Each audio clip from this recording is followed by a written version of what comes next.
deep inside my heart.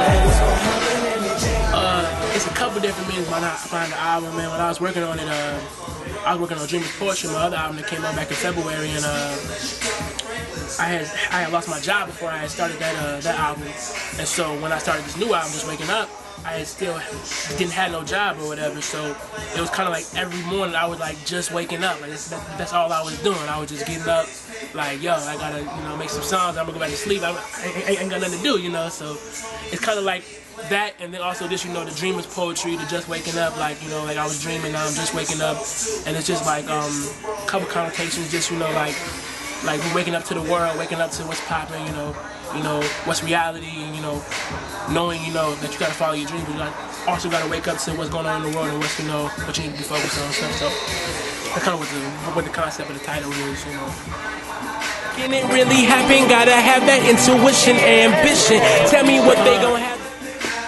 Just Waking Up, the online release is gonna be on Thursday, October 14th. It's gonna be on DJBooth.net and presented by DJBooth.net and bloodwatchers.com. I linked up with them, but the physical release is gonna be October 24th here in Minneapolis at Hell's Kitchen in downtown Minneapolis. October 23rd, actually, my bad, 23rd.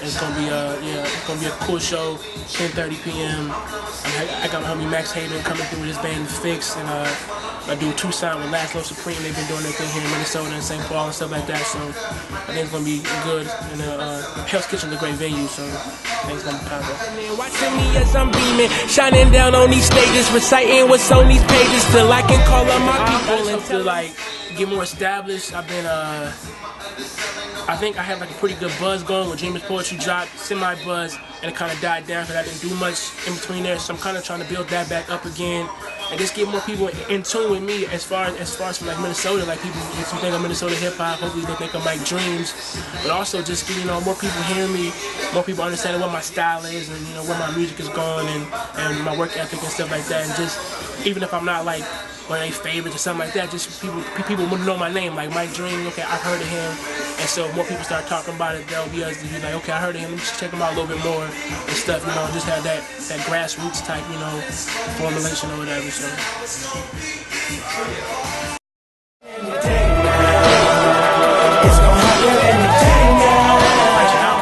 As far as like the styles or whatever, just like my style on the last album, it was like diverse as well, but it was like not as far as like somebody said. I remember one statement that stuck with me like a whole lot was on Two Dope Boys when my album came out. Someone like, he's dope, but he never moves away from the mellow, like sped up sample 04 Kanye sound or whatever, like the Dipset Hitmaker sound.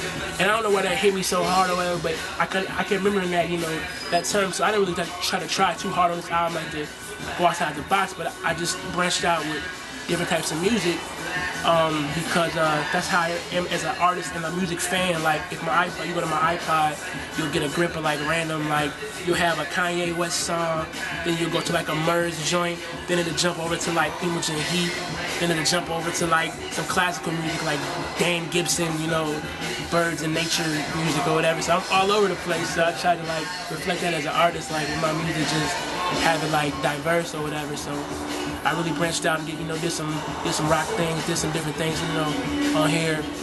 As far as the marketing, I'm just more in tune with where I need to be at online and in person, and I'm just kind of more everywhere trying to promote and hitting up the right places now that I know what's really going on, So. From the rations, it's clear to see they lack rationale. If you take a listen to these records, but it's always gonna be hip hop. But I just feel like the term hip hop in 2010 and beyond is gonna keep on spreading out, and so I would call it like just, I don't know, like I don't want a subgenre. Like I never liked the subgenre or anything.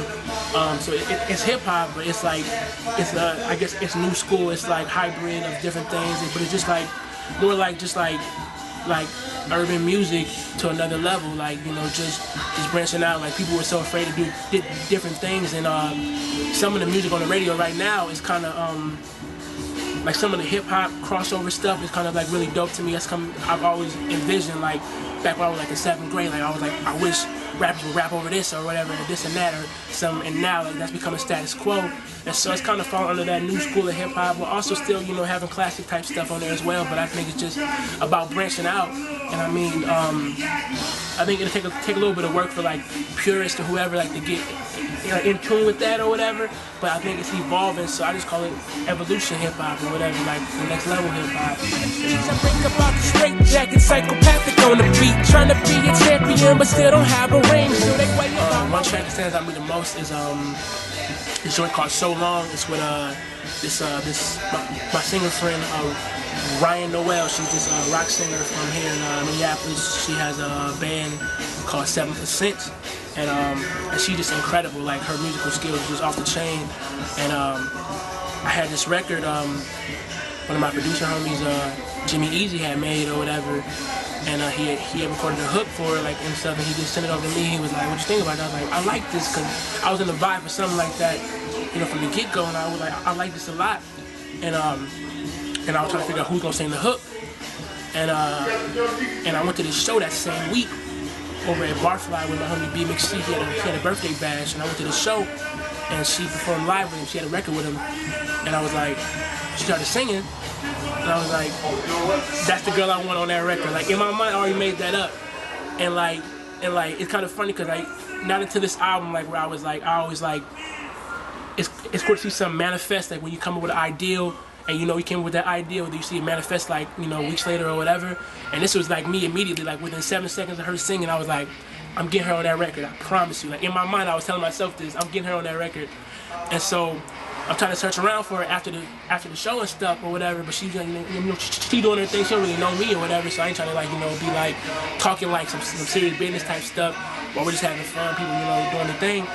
And so I'm getting ready to leave. I was like, I'll just hit her up, you know, online or something like that. Before I leave, she comes to me like, "Hey, I think you're dope. You might be like some Jay-Z type stuff or whatever. And those are like her exact words or whatever. And I don't know, I'm not Jay-Z or nothing like that, you know. But like she was like, I was like, thank you. I thought you were incredible. And she's like, yeah, we should do some records together. I was like, yeah, we definitely should. Like that's what I was thinking about. So that was cool to see that like how I was thinking that already popped off. So man, we connected, and she came over to the studio like last month on a Sunday afternoon, and it was incredible. The record, like, I think that'd be like my best record I've ever done probably, and it'd probably be like the most well received. And so it has a really good crossover appeal, but it's just like the best of both worlds, and her skill is shown, so it should be popular.